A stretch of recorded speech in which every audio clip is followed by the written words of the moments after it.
হ্যাঁ গো, ওর মাকে খুঁজে পেলে? না, অনেক খুঁজেছি সোনপরি। জঙ্গলে ঘুরেছি, নদীর ধারে গেছি, কিন্তু ওর মা কোথাও নেই। জানি না ওরা ওর মাকে কোথায় নিয়ে গেছে। হাতিটা বীরের হাত ধরে টেনে নিচ্ছে। ওর চোখে উদ্বেগ, যেন ছোট্ট প্রাণটা কিছু বুঝে ফেলেছে। আহারে, ওর মায়ের কি অবস্থা কে জানে। হয়তো বাচ্চাটাকে একবার দেখার জন্য কতই না কাঁদছে। বীর, ওর মাকে যে করেই হোক খুঁজে বার করতেই হবে, না হলে এই ছোট্ট প্রাণটার মন ভেঙে যাবে।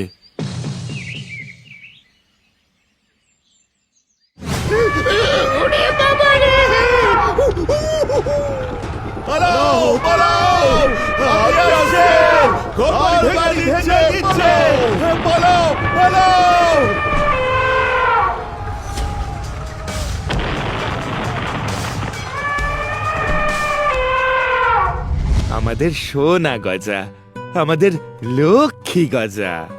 হঠাৎ এক ছুটে আসা গ্রামবাসী খবর দেয়, বীর বীর, খুব খারাপ খবর আছে। গৌরগঞ্জে এক পাগলা হাতি তাণ্ডব শুরু করেছে। ঘরবাড়ি, বাজার সব নষ্ট করে দিচ্ছে। কি বলছো বীর? তাড়াতাড়ি চল, এক্ষুনি যেতে হবে আমাদের। বীর আর কাঠুরিয়া দ্রুত ছুটে যাচ্ছে। ধুলোর ভেতর দিয়ে তারা দেখতে পায় পাগলা হাতিটা চারিদিক ধ্বংস করছে। বীর থমকে দাঁড়ায়। ছোট্ট হাতিটার মুখ মনে পড়ে তার। বাবা। হ্যাঁ বীর, তুই যেটা ভাবছিস সেটাই।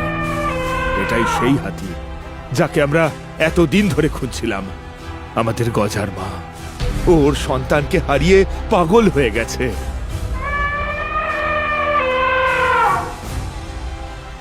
হ্যাঁ বাবা, তুমি ঠিকই বলেছ, এটাই ওর মা। আমি এক্ষুনি যাচ্ছি। ওর সন্তানকে ওর কাছে ফিরিয়ে দেবো। ওর দুঃখ আমার আর সহ্য হচ্ছে না। ওরে ছোট্ট বন্ধু, তুই যে আমার একেবারে আপন হয়ে গেছিস। তোকে আমি কোনোদিনও আমার থেকে আলাদা করব না। সোনপুরি বাড়ির আঙিনায় বসে ছোট্ট হাতিটাকে আদর করতে থাকে। ছোট্ট হাতিটিও সুর দিয়ে সোনপরির আঁচল টেনে ধরে আর এক কোমল দৃষ্টিতে সোনপরির দিকে তাকায়। এমন সময় বীর তাড়াহুড়ো করে উঠোনে ঢোকে। তার মুখে দুঃখের ছাপ স্পষ্ট। সোনপরি, গজাকে আমাকে দাও। কেন? ওকে নিয়ে তুমি কোথায় যাবে? ওর মা এসে গেছে। ও গৌরগঞ্জ রাজ্যে তাণ্ডব শুরু করে দিয়েছে। গাছ ভাঙছে, ঘর বাড়ি ভাঙছে, মানুষ পালাচ্ছে। ওর মা পাগল হয়ে গেছে সোনপরি, সন্তানের খোঁজে পাগল হয়ে গেছে। সোনপরি স্তব্ধ হয়ে যায়। বাচ্চা হাতিটা বীরের দিকে তাকিয়ে ছোট্ট মুখ দিয়ে শব্দ করে, যেন সে কিছু বুঝতে পারছে। না না না, তুমি কি বলছো? ওকে আমি কিভাবে দেব? ও আমার বন্ধু, আমার ছোট্ট বাচ্চা। ও ছাড়া যে আমি একদম একা হয়ে যাব। আমি ওকে দিতে পারবো না। আমি জানি তুমি ওকে কতটা ভালোবাসো, কিন্তু সোনপরি, মা ছাড়া একটা সন্তান বাঁচতে পারে না। ওর মায়ের প্রাণও ওর জন্য তৃষ্ণার্ত। আমরা ওকে নিজের করে নিয়েছিলাম, কিন্তু ওর আসল ঘর, আসল পরিবার ওর মায়ের কাছে। যা রে, যা, তুই তোর মায়ের কাছে ফিরে যা। সোনপরি ধীরে ধীরে হাতিটাকে বীরের দিকে ঠেলে দেয়, কিন্তু চোখের জল থামাতে পারে না। বীর বাচ্চা হাতিটাকে কাছে টেনে নেয়। তারও চোখ টলমল করে, গলা ভারী হয়ে আসে। চল বন্ধু, তোকে তোর মায়ের কাছে নিয়ে যাই। কি হয়েছে বীর?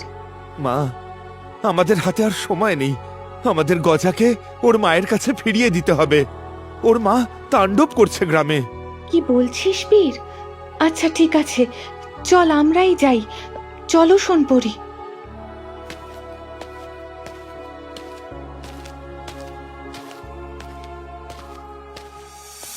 হাতির তাণ্ডব এতটাই ভয়ঙ্কর যে গ্রামে কেউ থামানোর সাহস পাচ্ছে না। বীর, দেখছিস তো কিভাবে সন্তানের শোকে পাগল হয়ে গেছে হাতিটা? হ্যাঁ, সেটাই তো দেখছি। না, আর কষ্ট দেব না ওদের। আমি এক্ষুনি ওর সন্তানকে ওর কাছে ফিরিয়ে দেব, এক্ষুনি। হঠাৎ দেখা যায় একজন মানুষ হাতিটার সামনে পড়ে যায়। মা হাতি প্রচন্ড রাগে পা তোলে, যেন এক্ষুনি তাকে পিষে মেরে ফেলবে। ঠিক সেই মুহূর্তে মা হাতি দেখে তার সামনে তার সন্তান দাঁড়িয়ে আছে। মুহূর্তের জন্য সে স্তব্ধ হয়ে যায়, আর তখন পায়ের নিচ থেকে মানুষটিও উঠে পালায়। বাচ্চা হাতিটিও কাঁপতে কাঁপতে মায়ের দিকে তাকিয়ে কাঁদতে থাকে। মা হাতি এগিয়ে এসে সুর দিয়ে তার সন্তানের চোখের জল মুছে দেয় আর স্নেহে জড়িয়ে ধরে।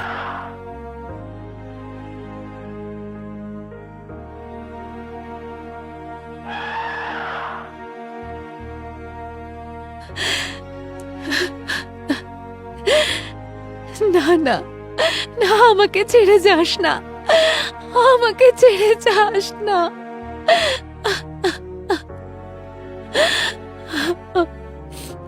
সোনপরি, ওকে তো যেতে দিতেই হবে।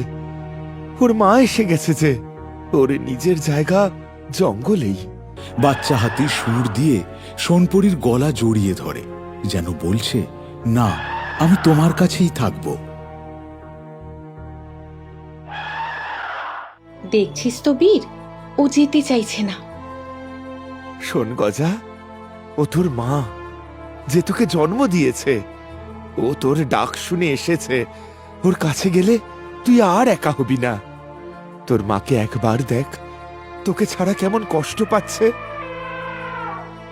যা শোনা, তোর মায়ের কাছে ফিরে যা। তুই যা, কিন্তু আমাকে ভুলে যাস না।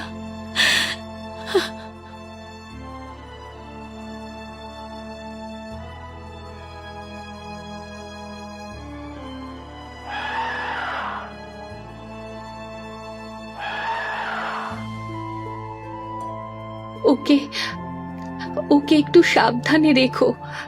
এতদিন ওকে আমরা নিজের সন্তানের মতো করে রেখেছি। ওর হাসি, ওর কোলাহল, সবকিছু। এখন থেকে ও আমাদের কাছে থাকবে না, অনেক কষ্ট হবে।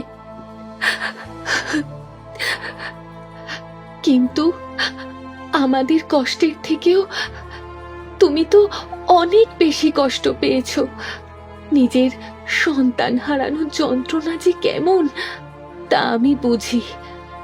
আমি জানি ওকে ছাড়া তুমি ভেঙে পড়েছিলে। যাও বন্ধু, ওকে নিয়ে যাও। ও তোমার, সব সময় তোমারই ছিল। তোমার বুকেই ওর ঠিকানা। যাও, নিয়ে যাও। যা ছোট্ট বন্ধু, যা, আবার দেখা হবে।